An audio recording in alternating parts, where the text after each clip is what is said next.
The Israel-Palestine conflict, a tale as old as time. This conflict has roots that stretch back centuries, with layers of history, religion, and politics all intertwined in a complex web. It's a story that has been told and retold, each time with new chapters of pain and suffering, or more accurately, as old as lucrative defense contracts. These contracts are the lifeblood of many corporations, fueling an industry that thrives on conflict. The ink on these documents is barely dry before the next deal is struck, ensuring a continuous flow of money and arms.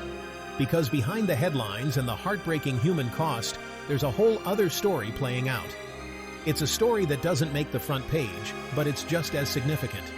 It's the story of how war is commodified, how suffering is monetized, and how peace is often just a distant dream. It's a story about money, power, and the corporations making a killing off someone else's misery. These corporations are not just passive players. They are active participants, shaping the conflict to suit their needs.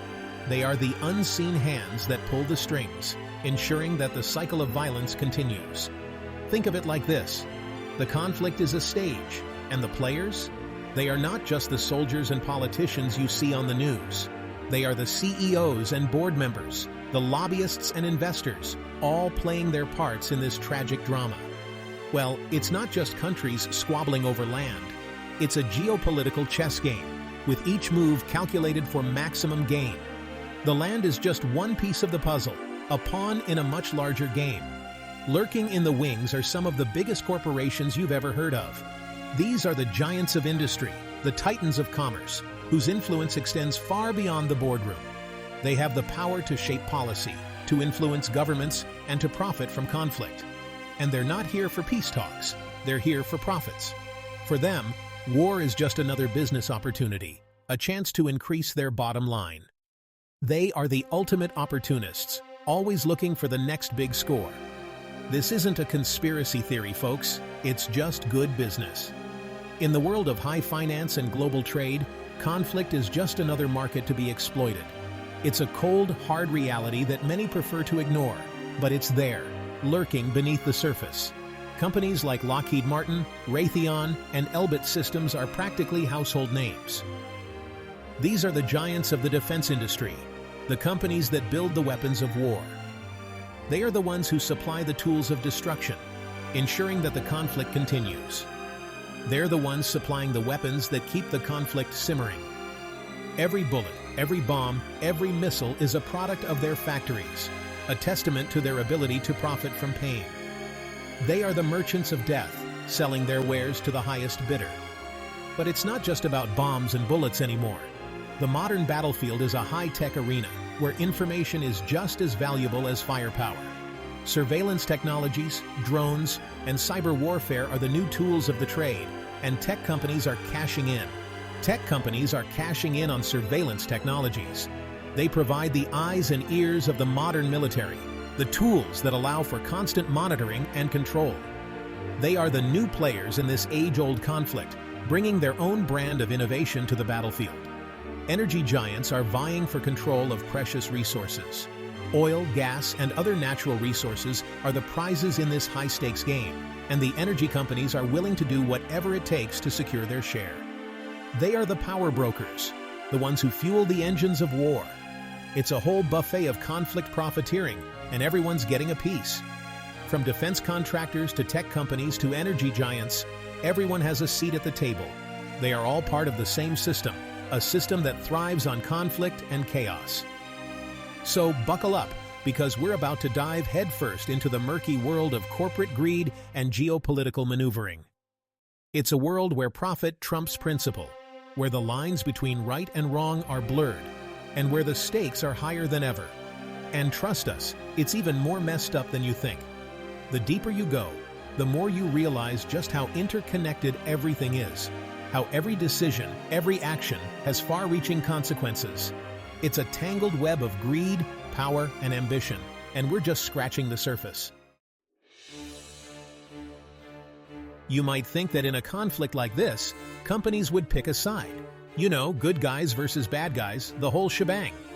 Well, in the magical world of corporate profiteering, morality takes a back seat to profit margins. We're talking about a business model where arming both sides isn't a moral dilemma, it's a marketing strategy. Need a new fighter jet?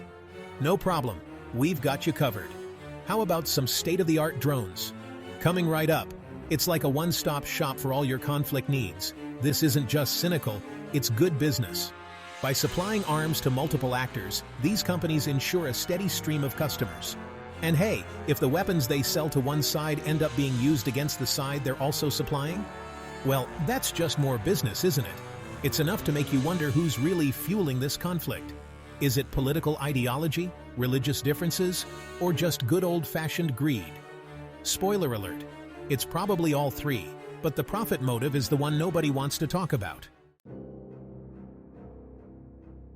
Let's talk about Lockheed Martin, shall we? This is a company that has its hands in almost every aspect of modern warfare and defense technology. From the skies to the seas and even into space, Lockheed Martin's influence is vast and far-reaching.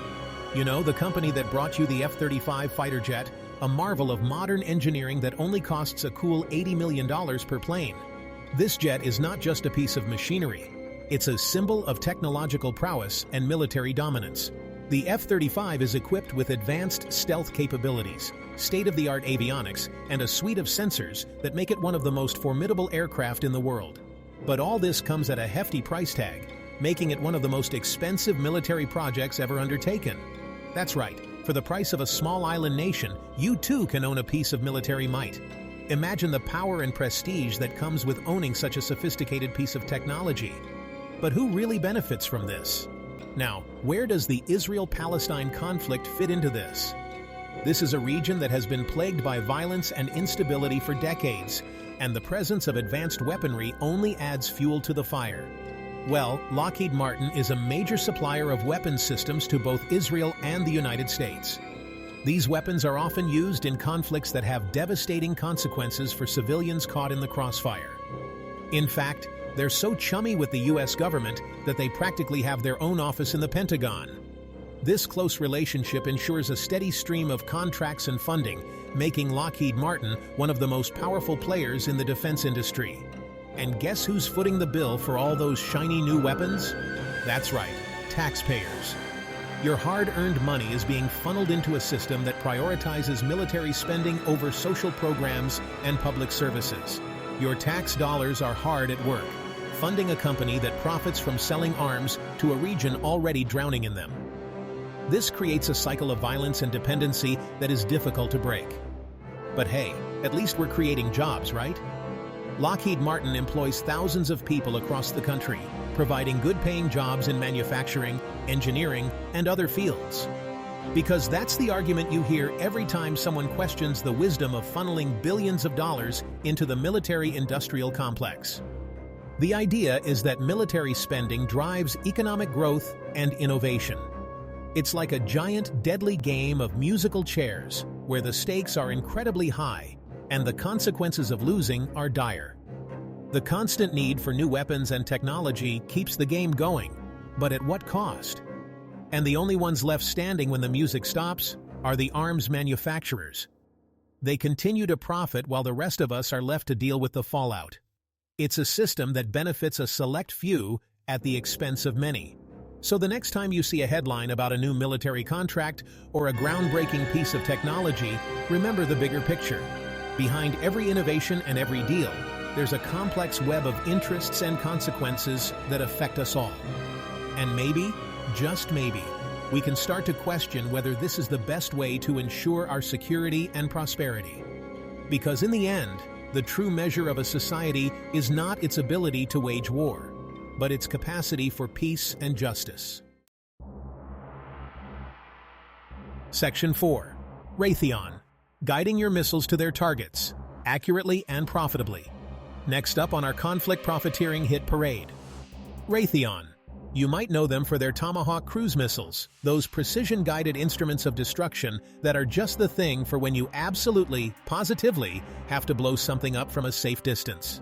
And when it comes to the Israel-Palestine conflict, Raytheon is something of a renaissance man. They supply Israel with missile defense systems like Iron Dome, designed to intercept rockets fired from Gaza. Of course, they also happen to supply the U.S. military with the very same technology. It's a win-win situation. Well, not for the people living under the constant threat of missile attacks, but definitely a win for Raytheon's bottom line.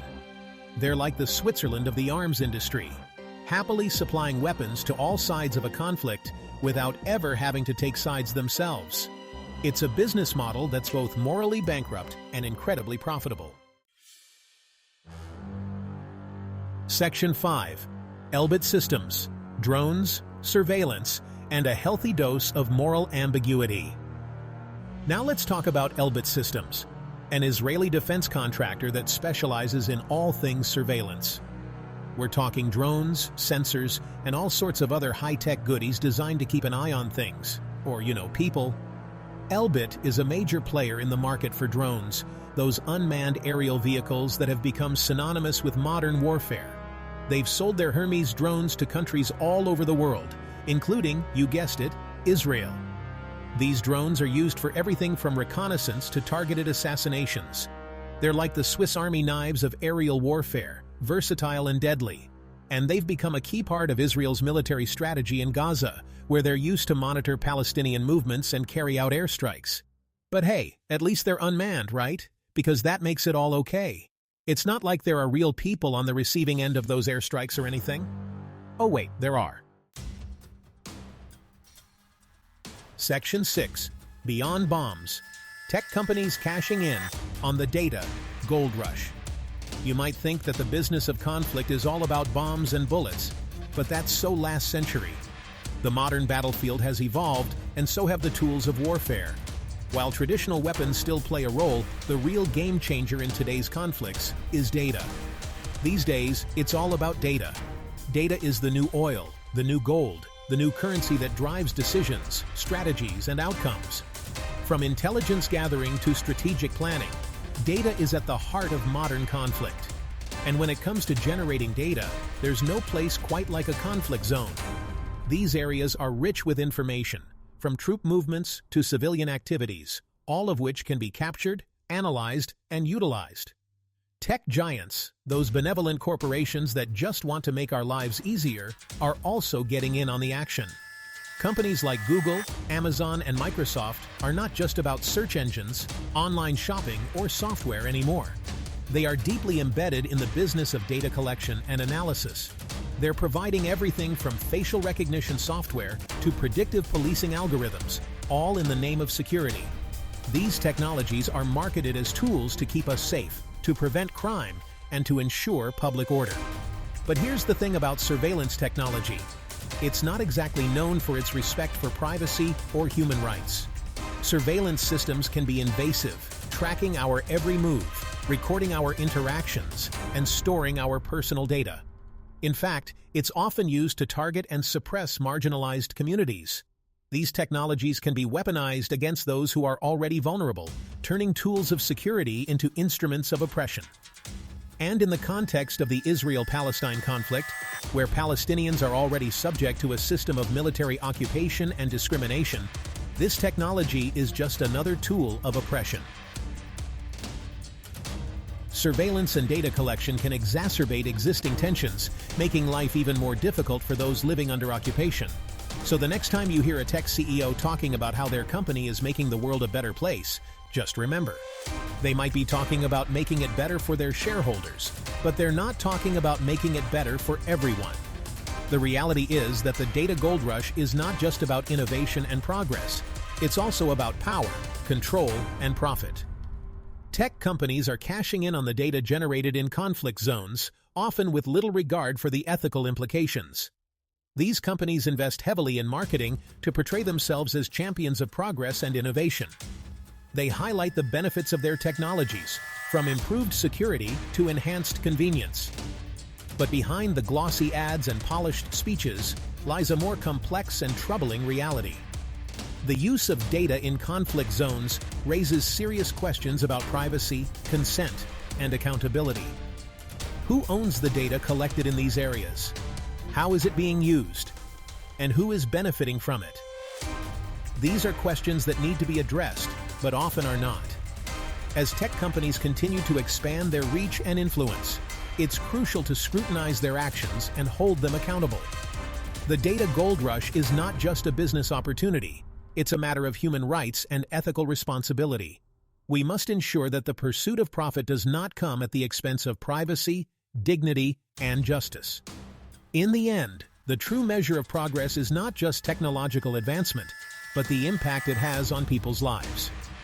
As we navigate the complexities of the digital age, we must strive to create a world where technology serves the greater good, respects human rights, and promotes equality and justice for all.